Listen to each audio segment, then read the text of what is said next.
From the nation's capital, Eye on Washington with Marilee Joyce. A weekly discussion about the federal issues most important to Nevada. And now, from Washington, D.C., here's Marilee Joyce. And good day to you. I'm Marilee Joyce. This is Eye on Washington, the only statewide Nevada news program produced in Washington, D.C. Every week, Eye on Washington takes you straight to Capitol Hill for a discussion with Nevada's delegation and other leaders about the federal matters that matter to you. Today's topic, a salute to the women. What's being done on Capitol Hill to meet the unique needs of Nevada's and the nation's female veterans? My guest today is Nevada U.S. Congresswoman Dina Titus. Thanks for being here. Of course. Thank you. Well, today on Eye on Washington, we're going to find out whether the VA is providing adequate health care services and access to female veterans. We're going to learn about the needs of women veterans for education and training, home loans, vocational rehabilitation and employment, and other post-service time concerns. And we'll give you federal resources that you or a veteran family member might need. Well, women have served in the military beginning in the Revolutionary War. And since then, women of all ages, ranks, and levels of authority have entered every branch of service, made significant contributions, and suffered the same sacrifices as men. Well, my guest wants to know if their needs are being met the same as men's. It's a growing concern to the Congresswoman, who serves on the House Veterans Affairs Committee and whose state now is home to 21,000 female vets. So let's start with health care. In late April, Congresswoman Titus contacted Elisa Basnight, the director of the Center for Women Veterans, and invited her to a roundtable discussion. The purpose of the session was to let my guests get a clear picture regarding both access and quality of health care services for women veterans. This examination came on the heels of her letter to VA Deputy General Richard Griffin, requesting a review of VA and Veteran Health Administration policies to better identify the needs of female veterans versus their male counterparts. And Congresswoman, I know that you, in a press statement in March, you said you met with many of the Nevada community's female veterans, and they've shared, quote, serious concerns with the quality and access to care they have received through the VA. So I know that the care for these heroines is one of your top concerns this session. Tell us about what kicked all this off. Well, as you mentioned, there are 21 to 22,000 female veterans in Nevada. There are probably more, but women don't tend to identify as veterans. Mm-hmm. They are much less likely to reach out and get services that are available to veterans. And when they do, they find that those services are more geared towards men than they are towards women. So we wanted to start reaching out, identifying those women, and hearing from them what we can do to bring the VA up to speed in the 21st century, serving all our veterans. So that's why all the letters and meetings about this, right? Exactly right. And also that number is going to grow because more women are now going into the military than ever before. You know, the female body, there simply are a whole lot of specialized healthcare needs a woman has that a man's not going to have. And, you know, statistics show that veterans span the ages from childbearing years through menopause. And I guess the question for you that I know that you've expressed concern about is how quickly is the VA revamping that healthcare area to make sure that all of a woman's healthcare needs are met? Well, they've been hearing us, and they are starting to put more of a focus on this. But some of the statistics are what make you discouraged. Of all the VA facilities around the country, about a fourth of them don't even have a gynecologist.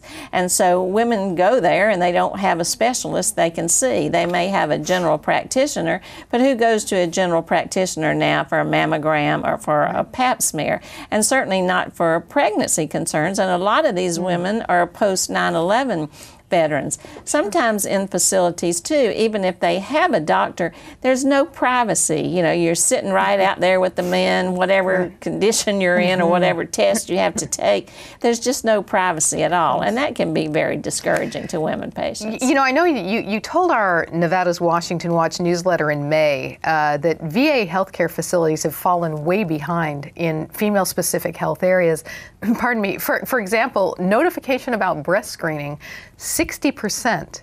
Right. You told Nevada's Washington Watch, you said 60% did not get results in 2 weeks, and that 45% weren't ever recorded in the VA electronic records. So what's the point of getting a mammogram if you don't know what the results are? We were very concerned about that. Also, some of the prescription drugs that young women have been given don't take into account whether they might have birth defects and they are pregnancy ages. You know, there's just lack of a priority for women. Even prosthetics are always fitted to men, and women's bodies change very differently from men's over time. So we've got to pay attention to that. Tell us more about the roundtable. It was great. Ms. Bassnight. It was in April, correct? It was. Ms. Bassnight is wonderful. She heads the National Commission for Women in the VA, but she also sits on several other task forces, one with the Defense Department and one with the White House Task Force on Women and Girls. So she is just perfect. She went to West Point. She's an attorney. She's just a role model. The only discouraging thing was we only had about 50 women there. And so this goes to the point that we need to do greater outreach to our women veterans population.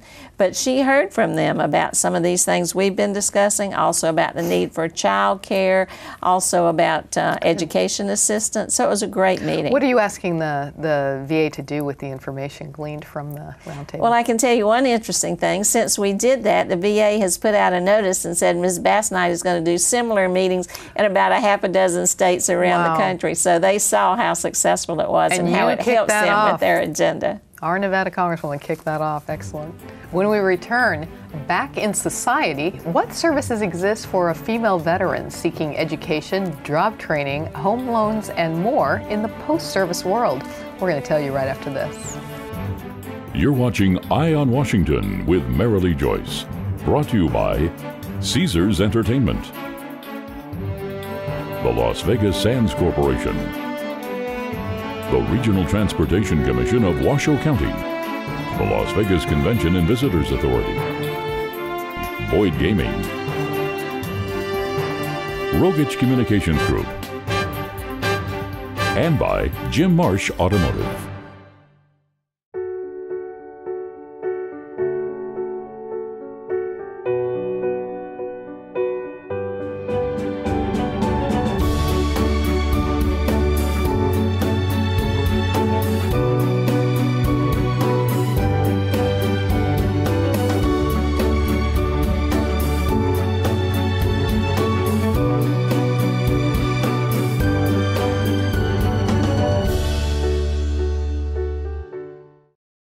I got my own iPod Touch and use my dad's login to get on gambling sites. Poker is the best, but I'm losing a lot. Since I'm too young to play, they're not allowed to keep the money and my dad won't find out. That's right, isn't it? Want more federal news that affects Nevada, its businesses, and its residents? Then you need to subscribe to Nevada's Washington Watch newsletter, your sole source of online news direct from Washington, D.C. Visit joycecommunications.com and subscribe today. All of us at Caesars Entertainment have something we want to say. Play responsibly. Play responsibly. We don't want you to gamble if you've had too much to drink. You shouldn't gamble if you're lonely or depressed. And if you're under 21, you're not allowed to play. No, no, no. No matter which of our casinos you come to, our message is always the same. Play responsibly. Play responsibly. Play responsibly. We know you're coming to our casinos to have a good time, and we always want you to leave feeling like you did.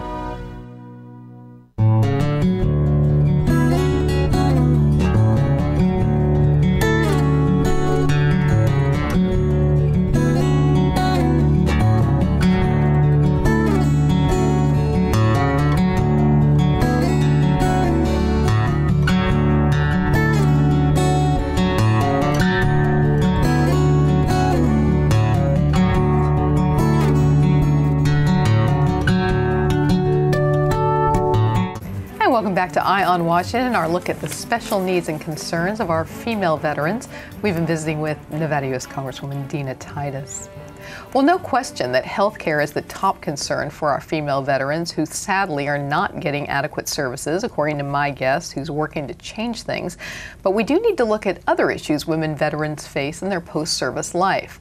Like their male counterparts, women veterans face challenges of unemployment, post-traumatic stress disorder, drug and alcohol dependency, homelessness, and more in the civil world. civilian world. They need the same education and training, affordable home loans and insurance, vocational rehabilitation, and disability compensation. But coupled with all this, the women again have unique challenges. They might be raising children. They might have been paid less before entering the services and therefore have less money for both current needs and in retirement accounts. They might need help for dealing with the trauma of something they saw or experienced while serving, horrors of war or another type of horror we've reported here on Eye on Washington, which is military sexual assault. And you know, Congresswoman, you're a female veteran, you have less money than a man, you've raised children, maybe on your own, maybe you're dealing with PTSD, you're unemployed or you're underemployed, you're facing the other challenges. I'll let you explain it, but this is a perfect storm for homelessness, isn't it? Well, it is, and the number of homeless vets overall is something that's being addressed by the VA. We have about 55,000, I think, in Nevada, but that number of women is growing too, so we've got to be sure we don't forget that. And often they may be with a child. And homeless doesn't necessarily mean just sleeping on the street. It's sleeping on somebody's sofa or being in a shelter.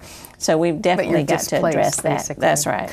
You know, I bring up homelessness. I know we're focusing on the women for this show, but I know that regarding our veterans, homelessness in general has been a top issue for you. We've discussed it here before on Eye on Washington. I know that in April of this year, you announced that Nevada's U.S. vets, they're getting $1.5 million to reduce homelessness for very low-income veterans and veteran families. You wanted a way for these poorer veterans to get permanent housing, right? Well, that's right.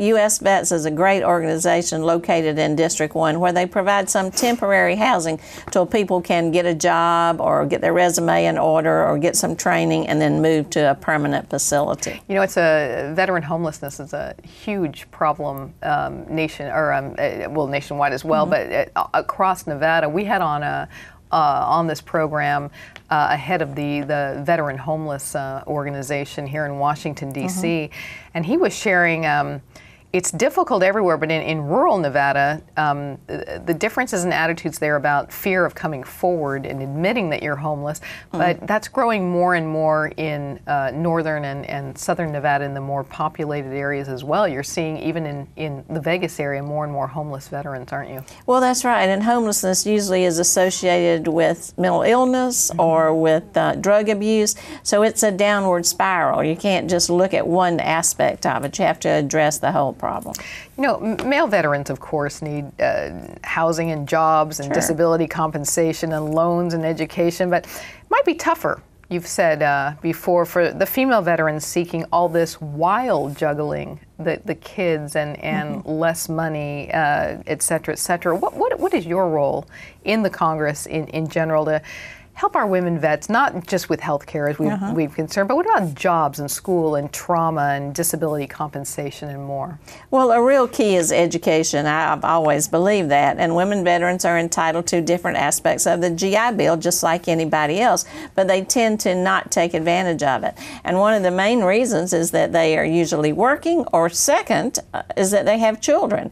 And if you can't afford child care to go back to school, then you usually don't go back to school. So we're looking at some legislation to figure out a way to work with colleges around the country that provide some child care, either on site or through some grants, so that we can help with that cost so more women can go back to college. Well, on that, I'll follow with this. Are you planning to propose anything in the second half of this year for our female veterans? We are. In fact, we're trying to draft that legislation now. We've been working with UNLV and the Community College in Nevada, and also with some of the different veteran service organizations, just what is needed and how maybe we'll be able to structure it. We thought about tax credits, but if you're not working, you don't have any money coming in, so there's nothing there to get a tax credit for. So we're looking at some other options. As we run out of time this segment, are you pleased with the VA in addressing the many issues that you've raised here and that you have concerns with in general? Well, they've been responsive to us, and this is an area they know is very important. So we've got a long way to go, but at least they're listening and they're moving in the right direction. Okay. When we return, are you or a family member a veteran wondering where to go for information on benefits and services? How about right here on Eye on Washington? We've got the info for you, and we're going to give it to you next. Nevada's direct link to Capitol Hill. Eye on Washington with Marilee Joyce, the only statewide Nevada news show based in Washington, D.C. All the top federal matters that matter most to Nevadans. Marilee talks with our congressional delegation and other leaders about the federal news you need to know. Eye on Washington with Marilee Joyce, Nevada's Eye on Capitol Hill. I got my own iPod Touch and use my dad's login to get on gambling sites. Poker is the best, but I'm losing a lot. Since I'm too young to play, they're not allowed to keep the money and my dad won't find out. That's right, isn't it?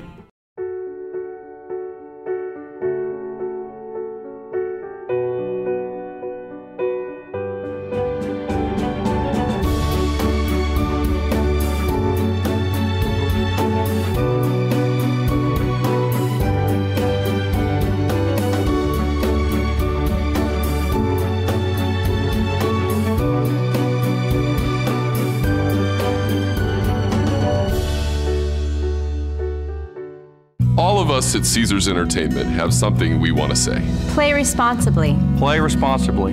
We don't want you to gamble if you've had too much to drink. You shouldn't gamble if you're lonely or depressed. And if you're under 21, you're not allowed to play. No, no, no. No matter which of our casinos you come to, our message is always the same. Play responsibly. Play responsibly. Play responsibly. We know you're coming to our casinos to have a good time, and we always want you to leave feeling like you did. There are 16 million children struggling with hunger in America. That's 1 in 5 daughters, sons, neighbors, and classmates who don't know where their next meal is coming from. Yet billions of pounds of good food go to waste every year. It's time we do something about it. Feeding America is a nationwide network of food banks that helps provide meals to millions of kids and families in need. Visit feedingamerica.org to help them feed even more. Together, we can solve hunger. Together, we're feeding America. I got my own iPod Touch and use my dad's login to get on gambling sites. Poker is the best, but I'm losing a lot. Since I'm too young to play, they're not allowed to keep the money and my dad won't find out. That's right, isn't it? Oh, hey, bud. Where are you headed? Just gonna hang out. With Gary and Todd? Yeah. I've been meaning to ask you, is there any drinking going on in this crowd? No. If any of your buddies ever pressure you to take a drink, just tell them you promised your dad you wouldn't. I'd do anything to keep you safe. Okay, I will. I hope this is working. I promise. Love you too, Dad. They really do hear you. For tips on what to say, visit underagedrinking.samhsa.gov. And welcome back to Eye on Washington, our look at the special needs and concerns of our female veterans. We've been visiting with Nevada U.S. Congresswoman Dina Titus.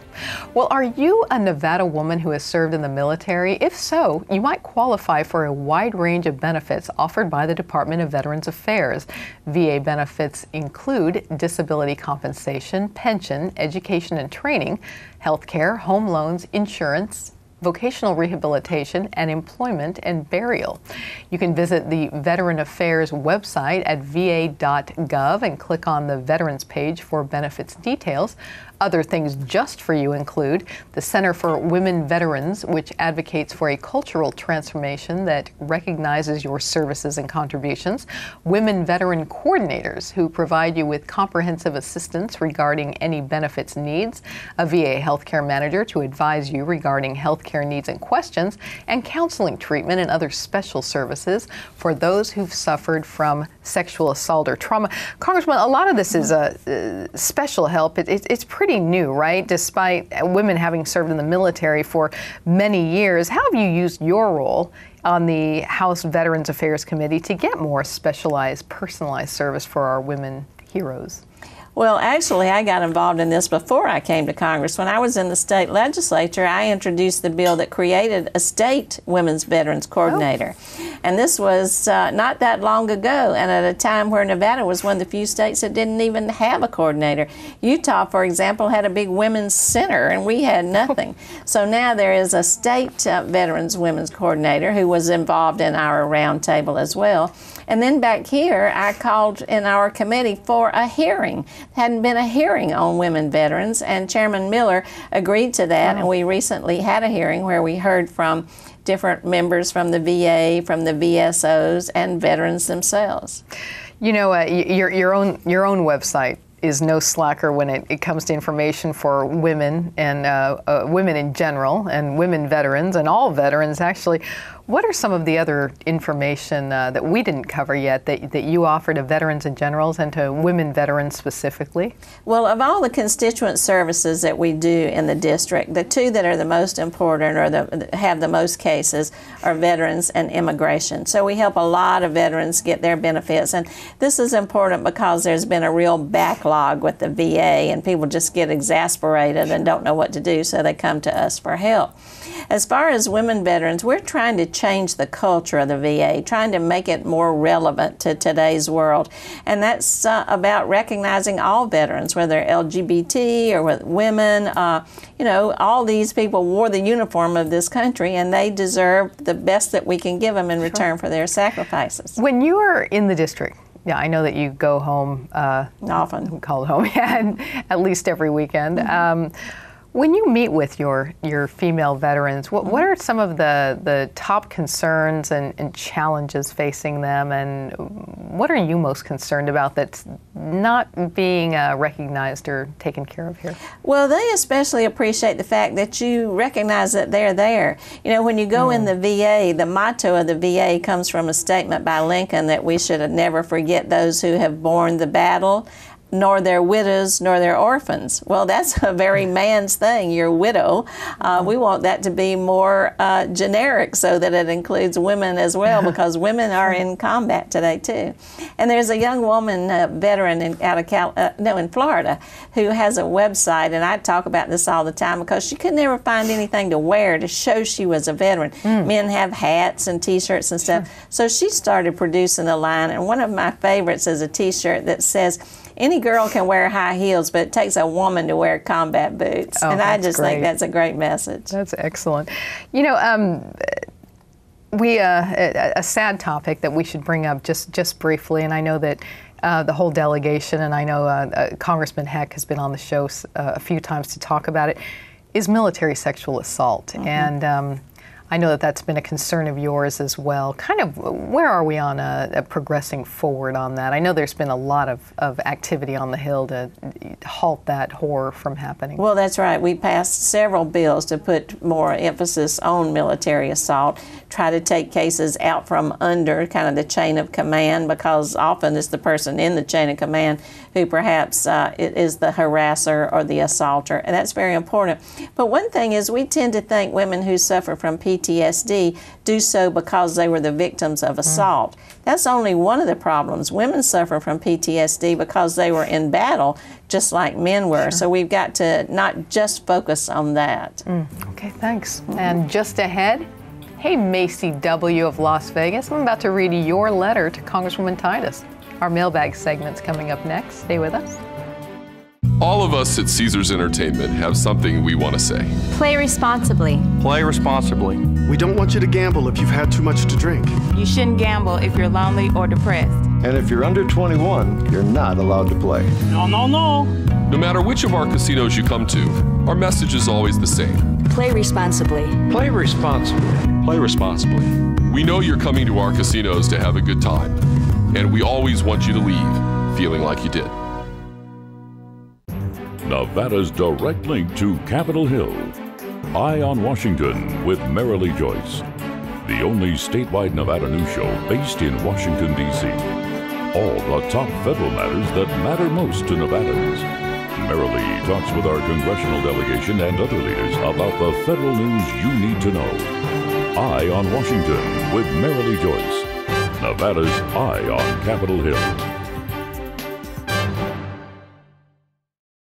I got my own iPod Touch and use my dad's login to get on gambling sites. Poker is the best, but I'm losing a lot. Since I'm too young to play, they're not allowed to keep the money, and my dad won't find out. That's right, isn't it?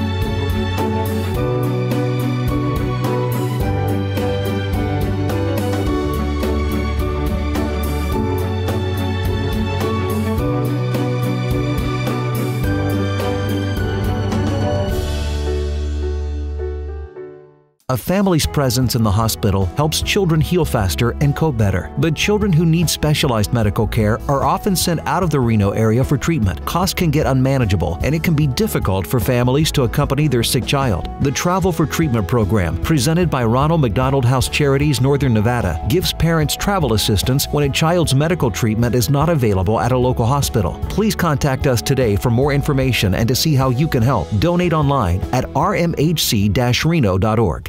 Want more federal news that affects Nevada, its businesses, and its residents? Then you need to subscribe to Nevada's Washington Watch newsletter, your sole source of online news direct from Washington, D.C. Visit joycecommunications.com and subscribe today. And we're back with our closing segment of today's Eye on Washington. It's our mailbag segment, of course. And in this segment, we tell you about an issue that the Congressional Mailbag page of Joyce Communications website has been getting a lot of correspondence about. We read one of your letters here on the air, and we invite our guests to respond to you right here.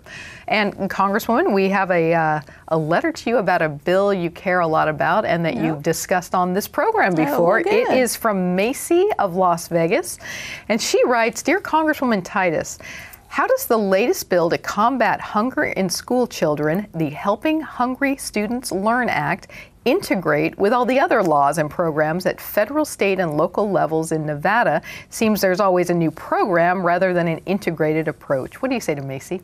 Well, I think she's right. We want the right hand to know what the left hand is doing. The more we work together, the better. This bill is the only federal plan like this. There are private sector groups that are involved in helping children, like 3 Square. That's a great organization that does backpacks for children to take home. This bill is different from federal program or state programs that give you school lunches or something during the week, because this would give you something to eat during the weekend or during the summer or holidays. So many children, the only meal they get is what they get at school. What's the problem in Nevada? How serious? It's a growing problem. I think about 1 in 4 children go to bed hungry in Nevada. And in District 1, which is the heart of the valley, some of the older neighborhoods, older schools, that is true. And an important part of you, we're just about out of time for the show, but an important part of you was adding weekends, holidays, etc. to it, correct? Well, that's exactly right. Well, you can get a meal at school and a free breakfast, but then on the weekend or on a school holiday, you've got nothing to eat. And you can't learn if you're hungry, or you're not healthy if you're hungry. It looks good toward passing? Well, we're working on it, absolutely. Right. Thanks for being here today. Thank you. Thanks for saluting the female veterans. Yes, that's important. Well, you can send a letter to one of Nevada's senators or House members. Just go to our website, joycecommunications.com. You can check out more federal issues that impact Nevada while you're there.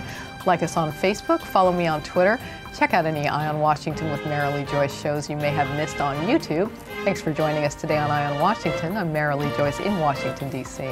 Have a good day today.